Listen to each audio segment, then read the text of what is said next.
What to do? I'm Wood Dude. That's hot, you idiot. And I need a new bookcase. The one I currently have is really flimsy and rocks side to side when you push it, and is honestly just really boring. So we're gonna build a new one. I like this bookcase. What was that?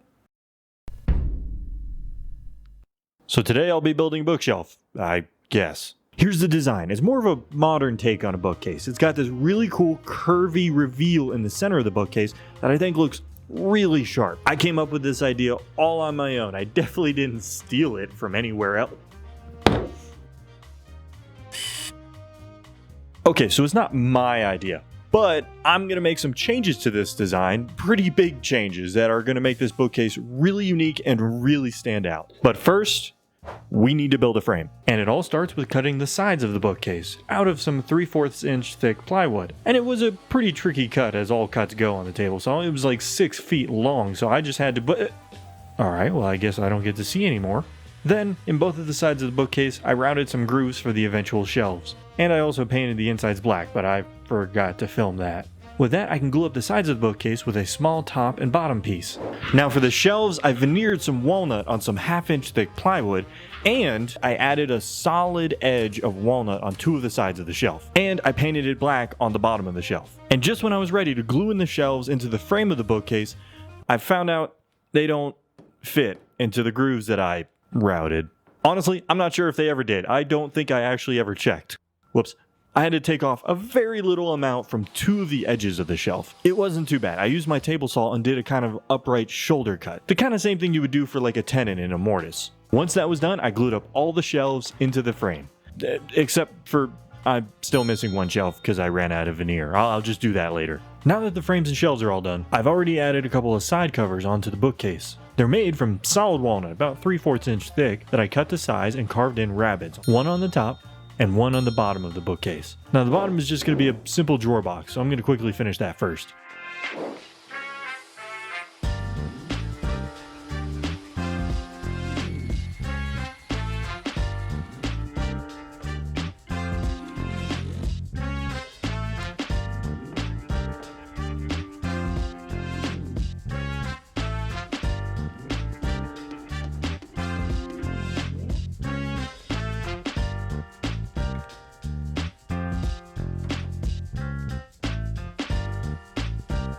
Okay, so now that we have the drawer on the bottom all installed, we can focus on the reason why I got inspired by this design. The curvy reveal in the middle of the bookcase. I'm going to make that curvy reveal out of some solid walnut. No shocker there. I milled up and glued a really pretty decently sized plank of walnut that I drew in a curve, somewhat honestly half-assedly, and cut it out with my jigsaw to make it 2 pieces. Oh, come on. Make it fucking 2 pieces. 2 curved pieces. I did have to refine the curve a little bit once I had it in 2 pieces just to make it a little bit better than shit. And once all that's done, we can clamp it to the bookcase and see how it looks. It's not bad, but I think we can do a little bit better. My plan is to route a shallow groove along the curved edge and fill it with some brass. Now since it's a curve and a long one, I would have a pretty difficult time bending a piece of solid brass to exactly match this curve. So instead, I'm going to use a new technique. I have this jar of very fine brass powder. I'm going to sprinkle it in the channel and glue it in place using some very thin CA glue. And once you sand it away, it should look perfect. At least, that's what I thought. It doesn't. It has these small pits and dark spots that are pretty visible, and I hate it. I need to route in a much less wide groove of brass, like a 1/16 of an inch. But to make it look a little bit more visible against the walnut, I'm actually going to route first a 1/4 inch groove for black resin. And once that resin's cured and sanded flush, I then route that very small channel for the brass. And I think this is going to make it look a lot better.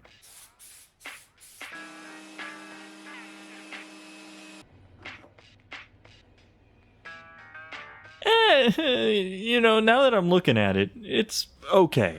To be honest, I think I liked it more before. Now, some of you may have noticed a long time ago that the design of the bookshelf is kind of awkward. Right now, the bookshelf is facing forward, and there's going to be a wall here because it's going to be put in the corner. In order to get the books that are on the top shelf, I would have to reach around and try to pull out a book. Now that's a really annoying problem, but I have a simple solution for it. I just put a couple hinges on it to make them doors. I also added a magnetic latch to help keep the doors closed. And I noticed when the doors open, the books would kind of just fall out. So I attached these pieces of walnut to act as bookends, and hopefully that keeps the books in while the door is out. And with that, the bookcase is done. Well, at least the woodworking part. We're now ready to build the secret compartment on top, and I have something pretty special for that planned.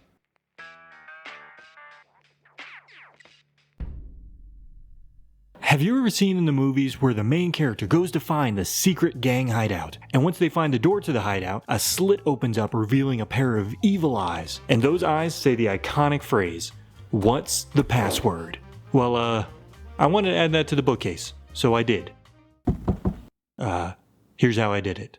It took a lot of microcontroller coding and electronic skills that I haven't used in a certain number of years that is painful to say out loud, and it all starts with this. A piezo disc sensor, a thin and crispy brass disc that is just a cheap sensor I got off of Amazon, and it detects vibrations, like say when someone knocks on it, and converts them into an electrical signal. I embedded that sensor in the back of the front door to the secret compartment. When someone knocks, it converts it into an electrical signal, and that signal gets sent to an Arduino Mega. And in return, the Mega sends a signal to 2 OLED screens, which activates a simple eyeball animation that I coded up, featuring a couple blink animations as well. Not gonna lie, very proud of that. I mounted them inside a housing that I designed and 3D printed, and mounted that housing inside the door with a little bit of hot glue. Now after you knock on the door, if you try to open it, it won't. My God, you're strong. Did you know that? Do you work out?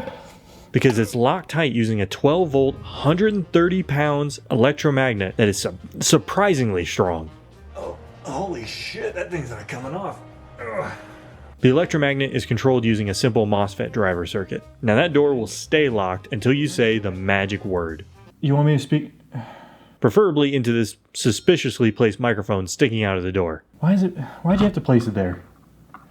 Don't look at me. And once the password is spoken, Banana.